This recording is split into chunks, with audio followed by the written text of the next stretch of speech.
पिछले कुछ महीनों में भारतीय शेयर बाजार में हमने काफ़ी बड़ी और लंबे समय तक चलने वाली गिरावट देखी थी। भारतीय शेयर बाजार से पैसा निकलकर चाइनीज़ और यूएस मार्केट में शिफ्ट होने लगा था, लेकिन पिछले कुछ हफ्तों से इंडियन स्टॉक मार्केट में रिवर्सल के साइन नज़र आने लगे हैं। इसलिए इस समय हमें कुछ अच्छी क्वालिटी के स्टॉक्स खरीद कर रखना चाहिए as a long term investment. आज ऐसा ही एक अच्छा स्टॉक मैं आपके लिए लाया हूँ, जिसका नाम है Tata Motors. Hello friends, welcome to my YouTube channel Rajeev Gutek. दोस्तों, आज की वीडियो सिर्फ इंफॉर्मेशन पर्पस के लिए बनाई गई है। किसी भी तरह का इन्वेस्टमेंट या ट्रेड करने से पहले आप अपने फाइनेंशियल एडवाइजर की एडवाइस जरूर लें। सबसे पहले हम टाटा मोटर्स का टेक्निकल एनालिसिस करेंगे। इसका बड़ा यानी मंथली कैंडल चार्ट अगर हम देखेंगे तो ये स्टॉक फरवरी 2023 में 400 रुपीज़ के आसपास ट्रेड हो रहा था। वहाँ से लेकर जुलाई 2024 तक इसने 1180 के प्राइस छुए थे। 400 रुपये के लो से 1180 के हाई तक अगर हम फिबोनाची रिट्रेसमेंट यहाँ पर अप्लाई करेंगे तो इस मोमेंट का 60% रिट्रेसमेंट 700 रुपये के प्राइस पर आता है, जिसके ऊपर ये स्टॉक ऑलरेडी निकल चुका है। और जैसा कि हम सब जानते हैं कि कोई स्टॉक अपने हाई से 50 से 60% रिट्रेस होकर रिवर्स होता है तो उसमें इन्वेस्टमेंट की जा सकती है।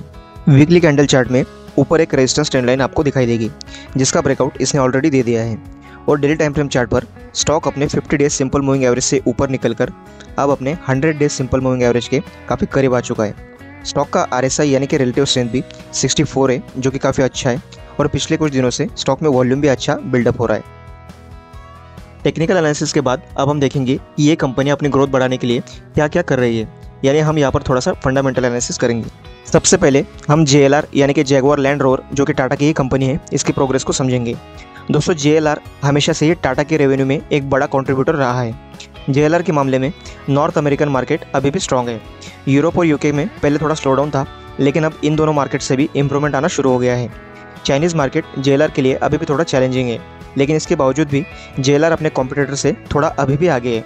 इसलिए फाइनेंशियल ईयर 2025 के एंड तक अपनी रेवेन्यू 29 बिलियन पाउंड तक जनरेट करने में कंपनी कॉन्फिडेंट है। कंपनी के डोमेस्टिक बिजनेसेस यानी कि भारत में पैसेंजर व्हीकल के बिजनेस को अगर हम समझें तो टाटा अपने कर्व कार का एक नया मॉडल इस साल IPL सीजन में रीलॉन्च करेगी।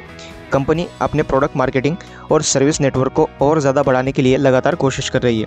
मैनेजमेंट के हिसाब से इलेक्ट्रिक कार्स की वॉल्यूम पिछले कुछ दिनों में कम हो चुकी थी, जिसमें अब इम्प्रूवमेंट दिखाई दे रही है। और फाइनेंशियल ईयर 2027 तक टाटा का EV मार्केट शेयर 20% तक होता हुआ हमें दिखाई देगा। अब बात करते हैं टाटा की कमर्शियल गाड़ियों की। STU यानी स्टेट ट्रांसमिशन यूटिलिटीज से ऑर्डर मिलने की वजह से टाटा की बसेस की डिमांड काफ़ी अच्छी है, लेकिन वही ट्रक्स की डिमांड थोड़ी कम है। पिछले कुछ क्वार्टर से कंपनी अपने कमर्शियल व्हीकल सेगमेंट को कॉस्ट इफिशिएंट करने की कोशिश में है, लेकिन इसके बावजूद भी अपने मार्जिन्स को कंपनी मेंटेन और इम्प्रूव कर पाएगी, इसके लिए कॉन्फिडेंट है। और भारत में इंफ्रास्ट्रक्चर की बढ़ती ग्रोथ को देखने के बाद कमर्शियल व्हीकल सेगमेंट में डिमांड आगे चल के बढ़ती हुई हमें दिखाई देगी। कंपनी के फाइनेंशियल पर अगर हम थोड़ा ध्यान दें तो यहाँ पर EBITDA यानी कि ग्रॉस इनकम फाइनेंशियल ईयर 2025 के एंड तक 68,000 करोड़ रहने का अनुमान है, जो कि फाइनेंशियल ईयर 2027 तक 80,000 करोड़ तक बढ़ती हुई हमें दिखेगी।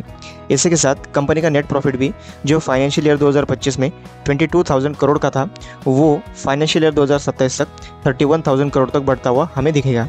तो दोस्तों, ये थी आज की वीडियो टाटा मोटर्स के ऊपर। आज की वीडियो आपको कैसे लगे मुझे कमेंट में ज़रूर बताएं, और प्लीज़ इस चैनल को लाइक, सब्सक्राइब और शेयर कीजिए। मिलते हैं अगली वीडियो में। Thank you.